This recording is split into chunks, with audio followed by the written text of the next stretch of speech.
Bom dia, galerinha do 7º ano da Escola Dinâmica. Vamos iniciar hoje nossa aula de Geografia, continuando a nossa bateria de resolução de questões objetivas. Hoje vamos começar a partir do capítulo 1, esse capítulo 1 a gente trabalhou em sala de aula, no início do ano. Eu acho que eu não cheguei a fazer a correção com vocês em sala de aula. Algumas questões abertas a gente corrigiu, mas as fechadas ou objetivas nós não corrigimos. Pablo vai ler vocês na página 31 e vamos responder aqui a questão número 2 da página 31 do capítulo 1, que é uma questão da UEL, que diz o seguinte: a centralização político-administrativa do Brasil colônia foi concretizada com o quê?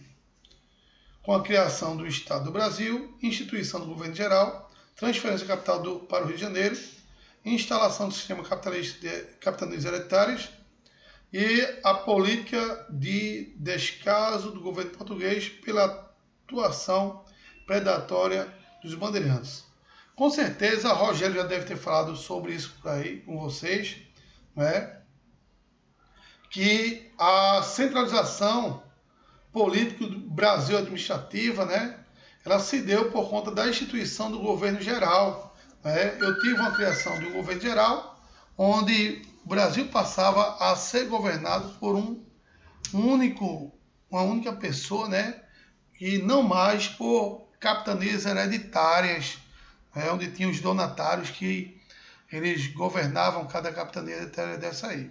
E aí foi instituída o governo geral no Brasil, que seria aí a letra B, a resposta dessa questão aí. Ok?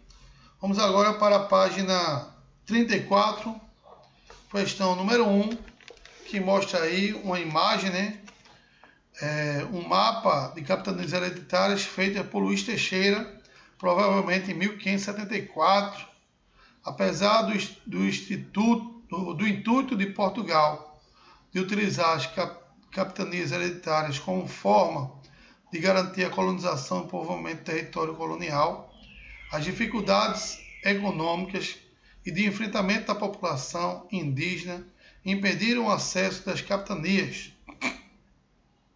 Apenas 2 capitanias hereditárias conseguiram obter lucro e prosperaram. Que capitanias foram essas? Inclusive, o professor Rogério falou sobre isso aqui num dia que ele estava tirando dúvidas, E quais foram as 2 únicas capitanias que prosperaram no Brasil? Será que foi São Vicente e Bahia, Pernambuco, Maranhão, Espírito Santo, Porto Seguro, São Vicente, Pernambuco ou Rio Grande e Ceará? As 2 únicas que prosperaram foi a de São Vicente e Pernambuco, A de Pernambuco, liderada por Duarte Coelho Pereira, que foi de fundamental importância para que essa capitania fosse próspera aqui no Brasil. E aí eu tenho a resposta aí, a letra D de doido. Terceira questão, uma questão que diz o seguinte: em 1534, o governo português concluiu que a única forma de ocupação do Brasil seria através da colonização. Era necessário colonizar simultaneamente por todo o extenso território brasileiro. Essa colonização, dirigida pelo governo português, se deu através de quê? Da criação de campanha geral do comércio do Estado do Brasil, da criação do sistema de governo geral de câmaras municipais, da criação de capitanias hereditárias, montagem do sistema colonial ou criação e destruição das Seis-Marias. Seria, no caso aí, a criação das capitanias hereditárias, no qual foi criado realmente essas capitanias hereditárias, E aí, consequentemente, perdurou por muito tempo essa criação das capitanias hereditárias. Terceira questão, uma questão da UFC, Universidade Federal do Ceará, que diz o seguinte: nos primórdios do sistema colonial, as ascensões das terras efetuadas pelas metrópoles portuguesas permitiram tanto a ocupação e o povoamento como a organização da produção de açúcar com fins comerciais. Indica a alternativa correta sobre as medidas que a coroa portuguesa adotou para atingir esse objetivo. Qual foi, na realidade, as medidas que a coroa portuguesa adotou para atingir o objetivo, de produção de açúcar com fins comerciais? E aí, letra A, diminuiu o território das capitanias hereditárias cedidas aos donatários, que, por sua vez, distribuíram as terras em Seis-Marias a homens de posses que os demandaram. Vendeu terras brasileiras aos senhores de engenho, de forma alguma, as terras não foram vendidas. Dividiu o território em governos vitalícios. Poxa, se fosse dividido em governos vitalícios, a gente tinha esses territórios até hoje, na mão dos governantes, ou dos familiares dos governantes que receberam aqueles territórios naquela época. Então, isso aí também não é. Armou fortemente os colônios para que pudessem defender os territórios e regulamentou o uso iacomine e igualitário de terras entre colônios indígenas e aliados. De forma alguma, os indígenas perderam suas terras e não foram divididos igualitariamente para ninguém. E letra E, destruição de terra no litoral entre os mais valentes conquistadores, que criou engenhos centrais que garantissem a moenda e a safra de açúcar durante o ano inteiro. Então, a gente não podia garantir a safra durante o ano inteiro porque o solo ele não proporciona, na realidade, o tamanho do solo não proporciona com que a gente tenha produção o ano inteiro. Eu tenho um processo de entre-safra, onde o solo tem que descansar e, consequentemente, eu não teria condições de produzir o ano inteiro. Então, a resposta é isso, ele está aí, devido ao território de capitanias hereditárias cedidas aos donatários, que, por sua vez, distribuíam as terras em Seis-Marias a homens de posses que as demandaram. Seria a resposta, a letra A. Quarta questão. A quarta questão tem um mapa, E aí eu tenho o estado do Acre. Ele quer saber justamente qual unidade federativa do Brasil é essa aí. Que a resposta aí seria o estado do Acre, que tem a sua capital, Rio Branco. Letra A resposta, Letra C está errado porque Rio Branco não é estado e a capital também não é Acre. Aí inverteu a situação, A letra B está errado porque o Amapá não é esse estado aí, e nem é a capital Macapá. Claro que a capital do Amapá é Macapá, mas aí não é esse local aí. A letra D, Rondônia estado, e Porto Velho também está errado aí, porque aí representa o estado do Acre. Ok? Então a resposta aí seria a letra A. Essa questão foi para livrar o zero da prova, Uma questão fácil dessa. Quinta questão é o seguinte. Eita, o cara passando aqui vendendo ovo, olha o barulho. Esse cara, eu sei não. Tem que acabar com esse negócio de venda de ovo no meio da rua. Não é possível um negócio desse não. Isso é um inferno. O processo de formação econômica do Acre ocorreu no contexto de expansão da Frente Pioneira Extrativista, cujo era o quê? Então, gente, o Acre, até hoje, inclusive, é um dos estados do Brasil que mais se produz látex para a produção de borracha. E aí a gente teve aquela briga entre Bolívia e Brasil, para o Brasil ter essa inserção do Acre no território brasileiro, Teve o Tratado de Petrópolis, né? E aí, consequentemente, construiu-se a ferrovia Madeira-Mamoré, né? Fazendo com que a Bolívia pudesse escoar sua produção até o porto do Pará, de Belém do Pará, né? Para, consequentemente, ir para a Europa. E aí o Estado do Acre passou a ser inserido no Brasil por conta justamente dessa produção de borracha que o Estado do Acre tem até os dias atuais, que responde a letra o quê? Letra C. Lá vem o cara do ovo de novo. Opa, que inferno. Bom quem tá dormindo, o cara acordar com um negócio desse no ouvido é pra se lascar. Sexta questão, da página 36, diz o seguinte: assinale as alternativas sobre os aspectos físicos do estado do Amapá e marque a alternativa incorreta. Ou seja, ele quer a errada, né? A localização na região norte está correto, né? O território do Amapá é cortado pela linha do Equador, possuindo porções no hemisfério norte setentrional e no hemisfério sul meridional. Está correto aí a letra A. Não é? B. O único estado brasileiro que faz fronteira com... Os únicos estados brasileiros que fazem fronteira com o Amapá é o Pará. O único estado brasileiro. Corretíssimo, né? O Pará é o único estado que faz fronteira com o Amapá no Brasil. Letra C. Com extensão territorial de 142.814.585 km², o estado do Pará é o menor da região norte. Também está correto aí essa questão. O estado do Amapá é o menor estado da região norte do Brasil. Não é? Então está correto aí a letra C. Não é? Eu tenho aí essa afirmação corretíssima. Letra D. Clima predominante do estado do Amapá é o equatorial. Fato justificado pela sua localização.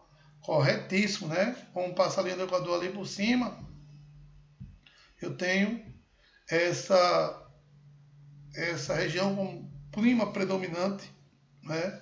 O clima equatorial. Ok? E a letra E. Floresta amazônica é a principal cobertura vegetal do território amapaense, que também abriga áreas de mangues, e mata de araucária. De forma alguma. O Amapá ele não está próximo ao oceano. Toda a área de mangue ela está próxima ao oceano, porque o mangue é uma vegetação fluvio-marinha, ou seja, entre o mar e o rio. Logo, como o Amapá não faz fronteira com o oceano, a gente não tem a presença de mangue na região do Amapá. E a araucária é uma vegetação localizada no sul do Brasil.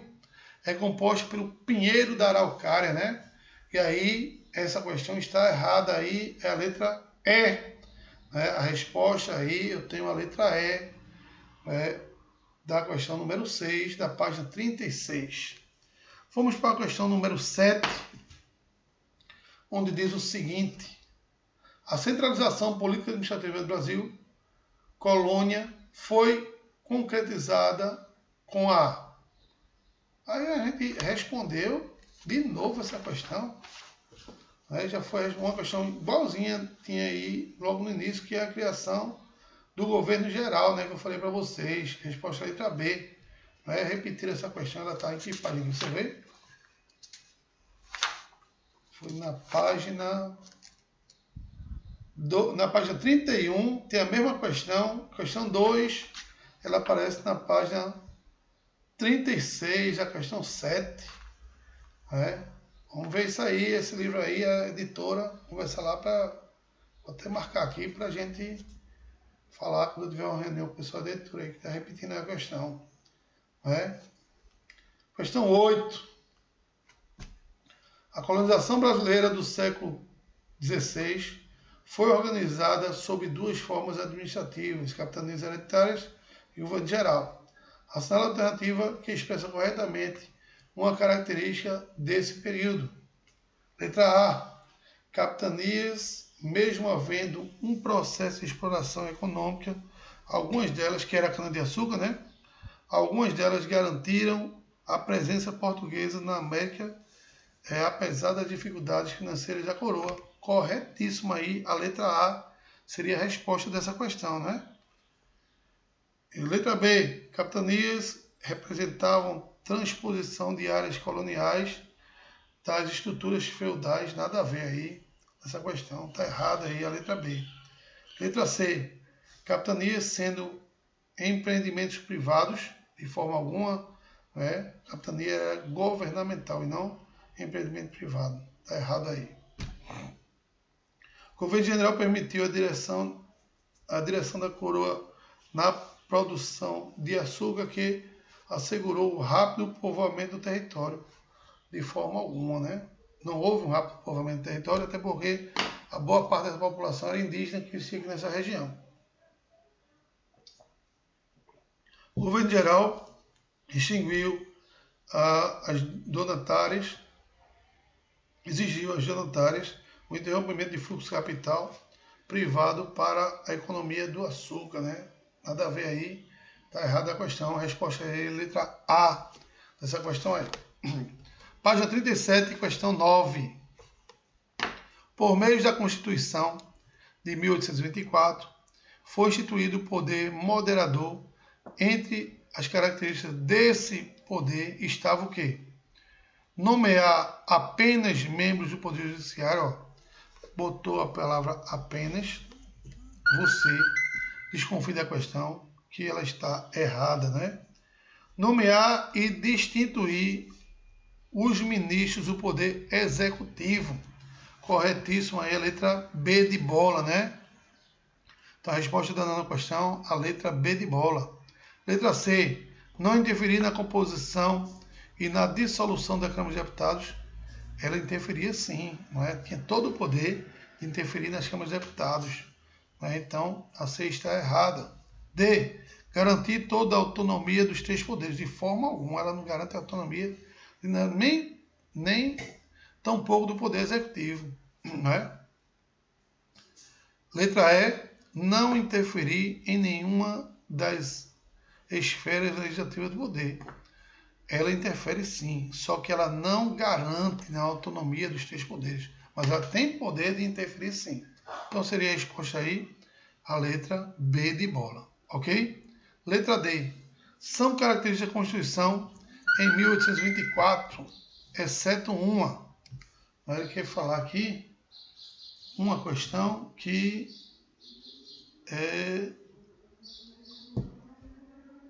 tem uma questão errada aí que não tem a ver com a Constituição de 1824. Letra A. Unitarismo proporcional do Poder Executivo, uma forte centralização. Corretíssimo aí, a letra A. A letra B. Ter sido otorgada pelo imperador. De forma alguma não foi otorgada pelo imperador. A Constituição de 1824. Né? Letra C. A criação do município neutro. Houve uma criação do município neutro, sim. Estabelecimento do poder moderador nas mãos do imperador, beleza. E a vitalidade dos senadores também está correta. Então, a única questão que está errada aí, que não faz característica da Constituição de 1824, é ter sido otorgada por imperadores, de forma alguma, né? Não teve a otorgação do imperador. Mas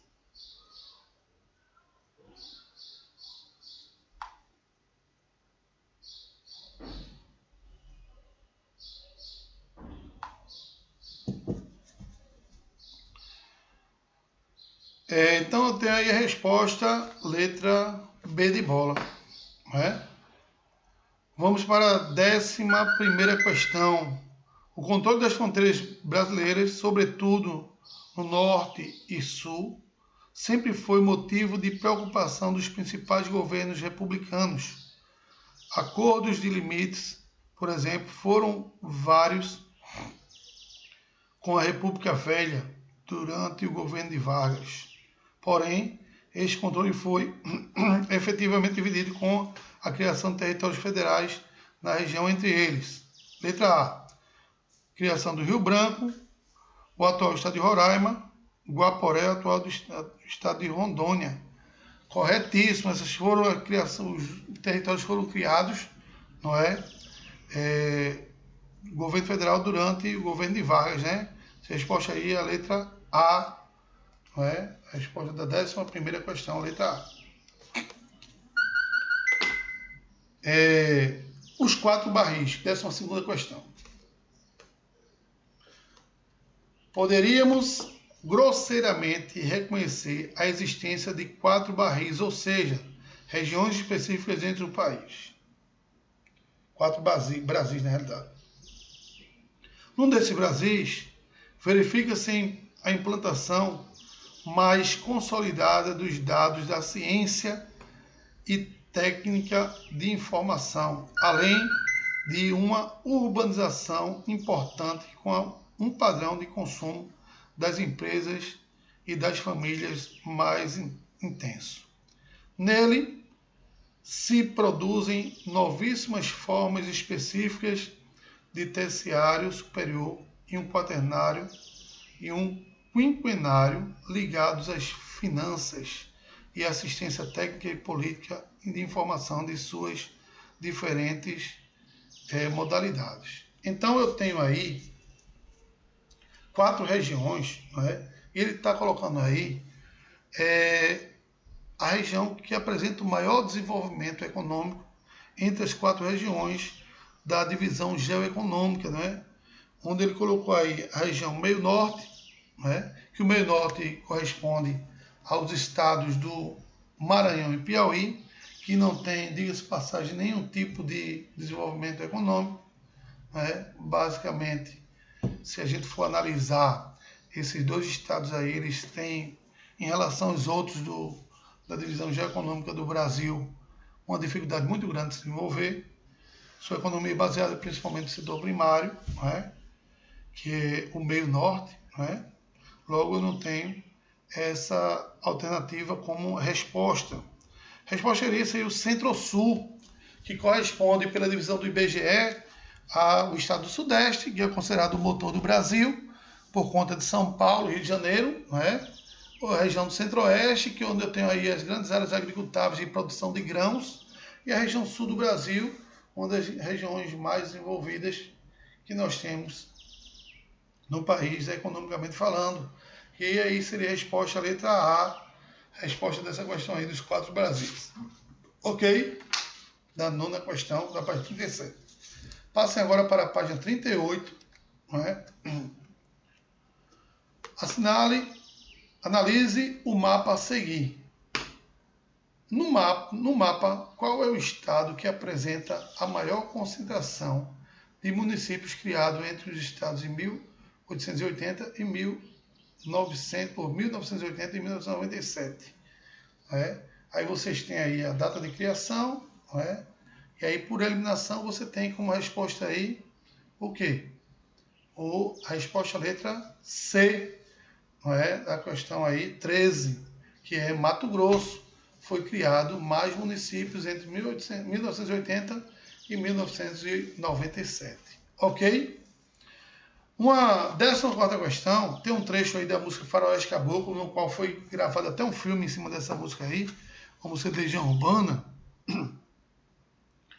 Que aí essa música ela é gigantesca, botaram apenas umas partes aí dessa música, né? Que tinha aí, ó, trecho, não tinha medo tal João Santa Cristo, era aqui todos diziam. Quando ele se bezerro, deixou para trás todo o marasmo da fazenda, ele queria sair para ver o mar e as coisas que ia ver pela televisão, juntou dinheiro para poder viajar, escolher para escolher a sua visão. Aí outra parte, e encontrou um boiadeiro com quem foi falar. Outra parte, nesse país, lugar melhor não há. Outra parte da música. E João aceitou sua proposta e no ônibus entrou no Planalto Central. Ele ficou obstecificado com a cidade. E aí tem outra parte. E João não conseguiu o que queria quando veio para lá, quando veio para Brasília. Com o diabo, ele queria falar para o presidente para mostrar que essa gente só faz sofrer. Então aí são vários textos da música, né? Faroeste Caboclo, que é uma música que ela, se eu não me engano, ela tem 12 minutos, que essa música é muito grande, né? E aí é muito difícil, inclusive, de aprender a letra dessa. Os caras ser fã mesmo de Legião Urbana. Eu sei algumas partes, né? Então, ó, o enredo do filme Faroeste Caboclo, foi o filme que fizeram em cima da música que eu falei para vocês, inspirado na letra da canção de Renato Russo, foi contado muitas vezes na literatura brasileira. E retirante que abandona o sertão em busca de melhores condições de vida. A existência de retirantes está associada fundamentalmente às seguintes características da sociedade brasileira. A. Expansão acelerada da violência urbana de forma alguma. Aí seria o êxodo urbano, né? As pessoas saem do meio urbano para o meio rural. Ele não vai para um lugar que está tendo violência, né? Retratação produtiva de setores industriais de forma alguma, né? É mais ligada ao setor de construção civil. Letra C, disparidade econômica entre as regiões nacionais. É corretíssimo, né? Eu tenho regiões com maior concentração de riqueza e menores concentrações de riqueza. Isso acaba sendo a área de atração populacional de pessoas que saem das áreas de menor concentração de riqueza para as maiores concentrações de riqueza. É a resposta letra C, essa questão aí. E letra D, crescimento desordenado das áreas metropolitanas, também de forma alguma. 15ª questão. Diz o seguinte, a 15ª. Com base na figura seguinte, assinale a alternativa correta, né? Aí eu tenho aí uma figura no mapa que mostra a divisão geoeconômica, né? E não a divisão do IBGE, que é diferente. O IBGE Brasil é dividido em 5 regiões. A geoeconômica é dividida em 3 regiões, né? E nessa divisão geoeconômica não são respeitados os limites dos estados. Veja aí que, por exemplo, o estado do Maranhão ele é dividido ao meio. Não é? Uma parte do Maranhão, ou seja, a porção oeste do Maranhão fica no estado da Amazônia e a porção leste fica no Nordeste. Não é? Por exemplo, Mato Grosso também. A maior parte do Mato Grosso fica na Amazônia, o sul do Mato Grosso fica no Centro-Sul. O norte de Minas Gerais passa a fazer parte do Nordeste. Isso são devido a características econômicas e naturais que existem nessas regiões que acabam não respeitando os limites territoriais dos estados. E aí, ó, com base na figura seguinte, assinale a alternativa correta. Letra A. A figura destaca as 3 macro-regiões naturais do Brasil, não é? Segundo o IBGE. Ó, já errou 2 coisas aí. Não são regiões naturais, e sim regiões geoeconômicas. E não foi segundo o IBGE, não é? Que dividiu os países em Amazônia, Nordeste e Centro-Sul. Então está errado aí a letra A. Letra B. A Amazônia corresponde à região norte, incluindo os estados de Tocantins, Mato Grosso e Maranhão. De forma alguma, né? Não temos aí, incluindo os estados, né? Tocantins não entra aí nesse caso aí. Beleza? Letra C.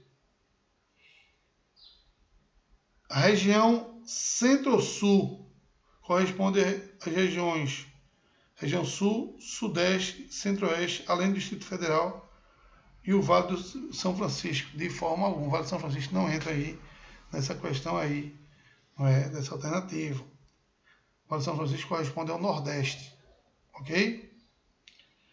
Que é justamente entre os estados da Pernambuco e Bahia. Letra D. Região Nordeste do país compreende 9 estados brasileiros, executando-se,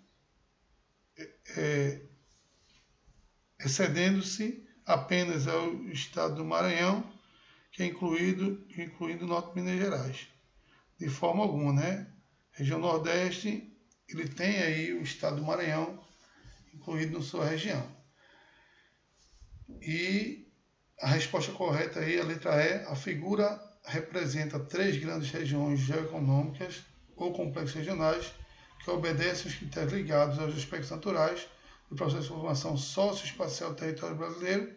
Trata-se da proposta não oficial difundida entre os pesquisadores de mídia geral.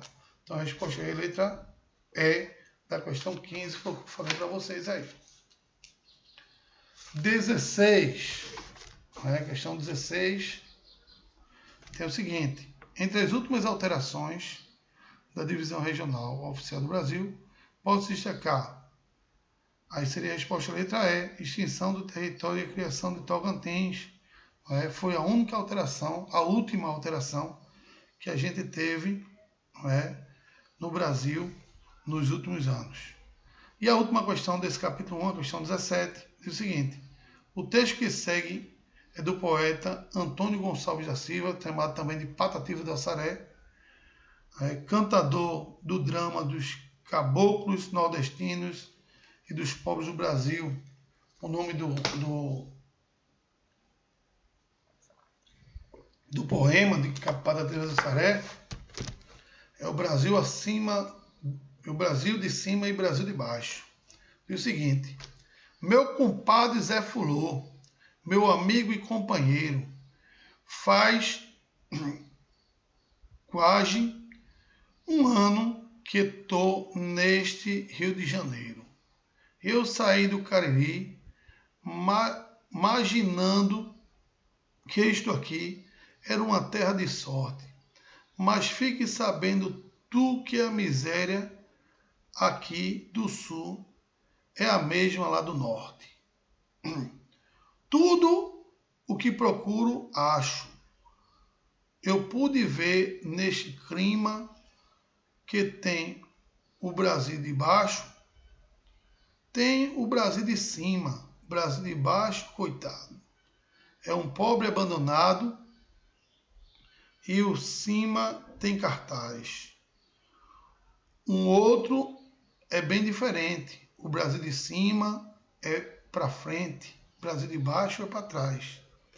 Aqui, o Brasil de cima, não há dó nem indigência. Reina um mais suave clima de riqueza e opulência. Só se fala do progresso, riqueza do novo processo e de grandeza de produção.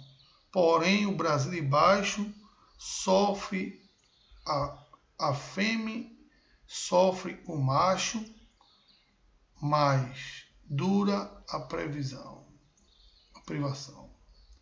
Então, esse texto aí, né, desse grande artista, Patativa do Assaré, veja que ele não é um texto que mostra aí uma linguagem, digamos assim, coloquial, né? É uma linguagem mais ligada ao analfabetismo, que mostra o povo nordestino, né? O conhecimento empírico, né? Que boa parte da população sertaneja nordestina tem, onde ele coloca aí as suas palavras, né? Alguns erros de português que foi aceitado dentro de uma licença poética, não é? E que mostra, na realidade, como o Brasil é dividido, né? Entre o Brasil de cima e o Brasil de baixo, como ele cita aí, onde os países, as cidades, né, que tem como São Paulo, estão inseridas ao Brasil de cima por conta do seu desenvolvimento da tecnologia, seu desenvolvimento econômico, né? E mostrando também aquele país de baixo, onde tem uma pobreza franciscana, digamos assim.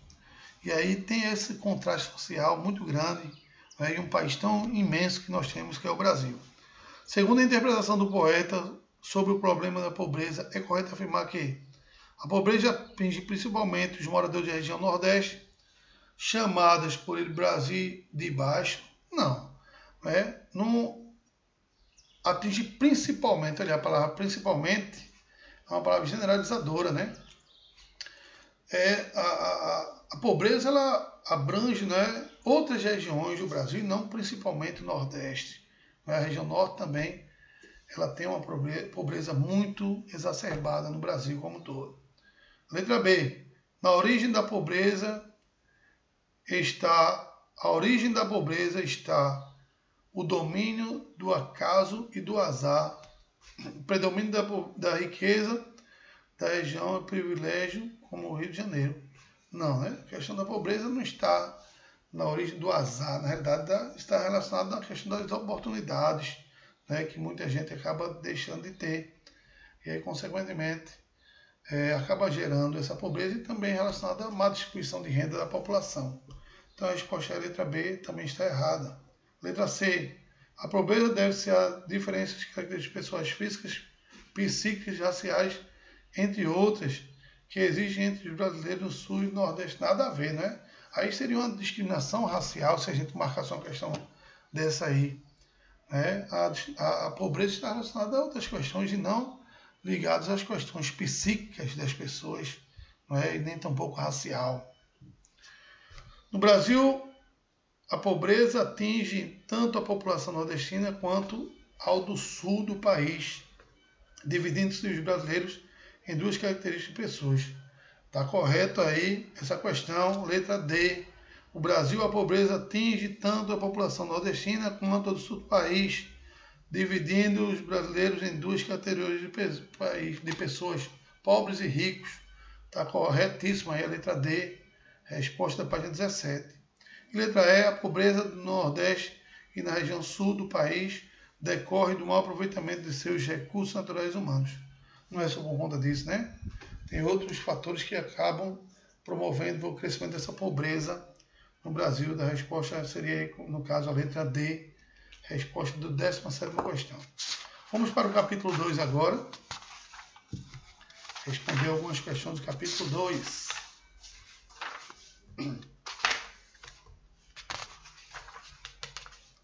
Aqui uma questão legal. Acho que mais umas 3 questões a gente respondendo e a gente encerra a nossa aula de hoje. Pronto, vamos aqui para a questão, página 63. Questão 1.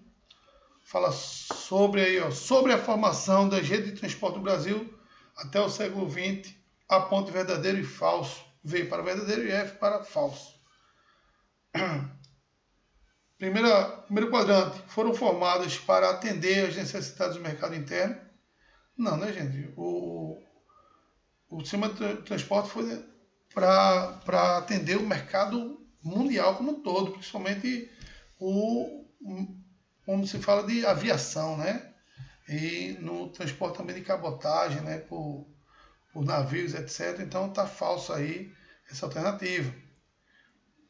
Segundo quadrante, foi responsável pela criação de cidades litorâneas, cidades portuárias e exportação de petróleo e produtos primários. Corretíssimo aí, né? Você tem um exemplo como isso, por exemplo, Santos, que é uma cidade portuária localizada em São Paulo, onde eu tenho, né, um grande desenvolvimento, né, o surgimento dessa cidade portuária, né, e outras metrópoles que eu tenho distribuídas pelo o Brasil como um todo. Né, grande parte concentrada nas áreas urbanas, então verdadeiro aí, alternativo, segundo quadrante. Terceiro quadrante, não tinha como objetivo integrar o território nacional. Verdadeiro, né? No início não tinha esse objetivo de haver uma integração do território nacional. Então está verdadeiro também. As hidrovias, as mulas, os tropeiros, as ferrovias foram os modais de transporte mais utilizados. Corretíssimo, né? Na época os tropeiros pegavam uma grande quantidade de mulas, né? E saíam viajando pelo Brasil afora, né? E fazendo um processo de integração social naquela época.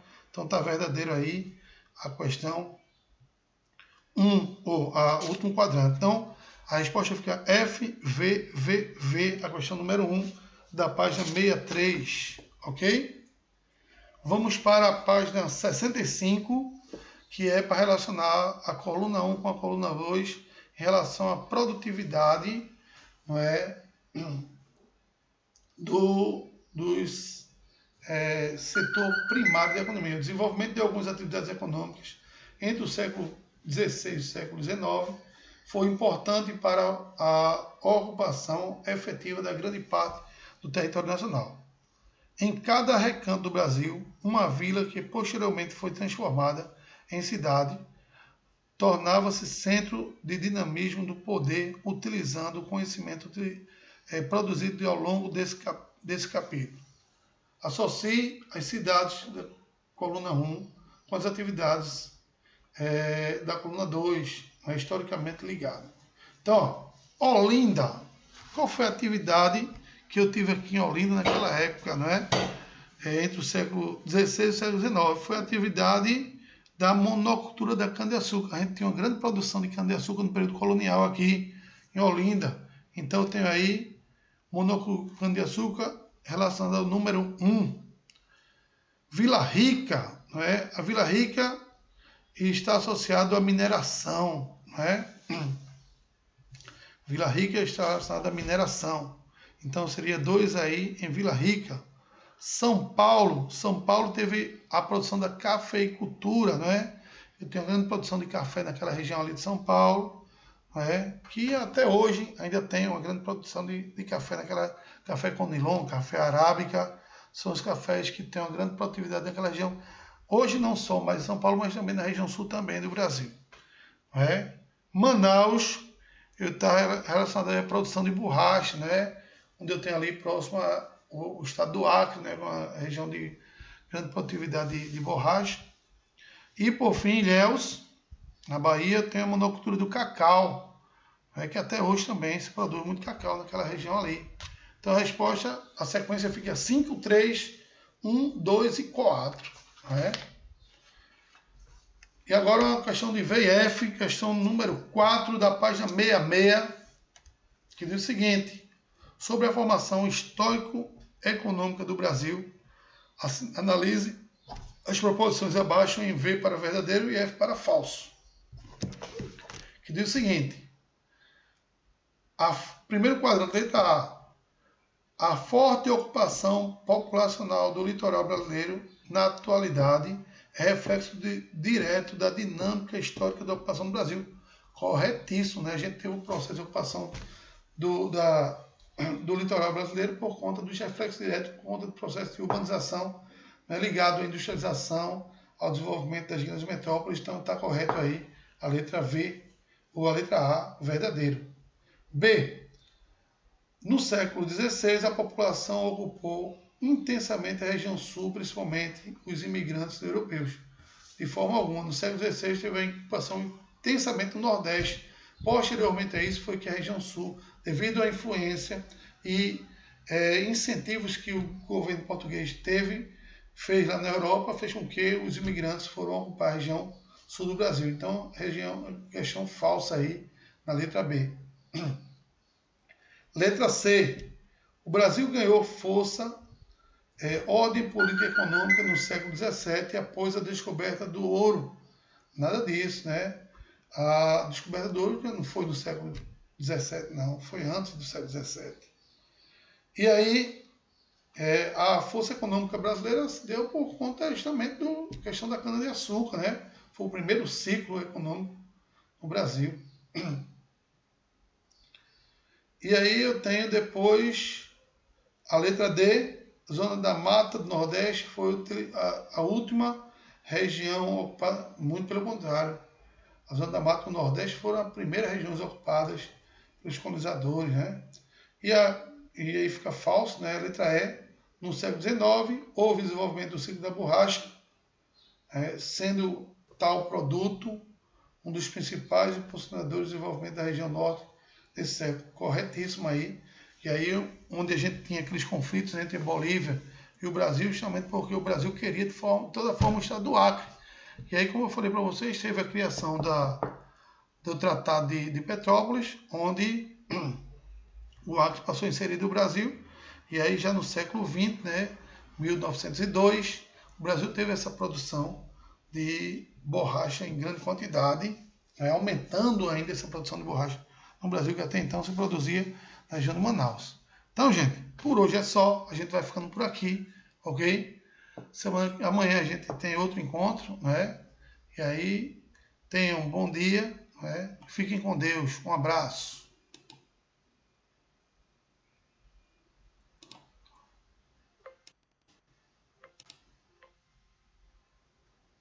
Não.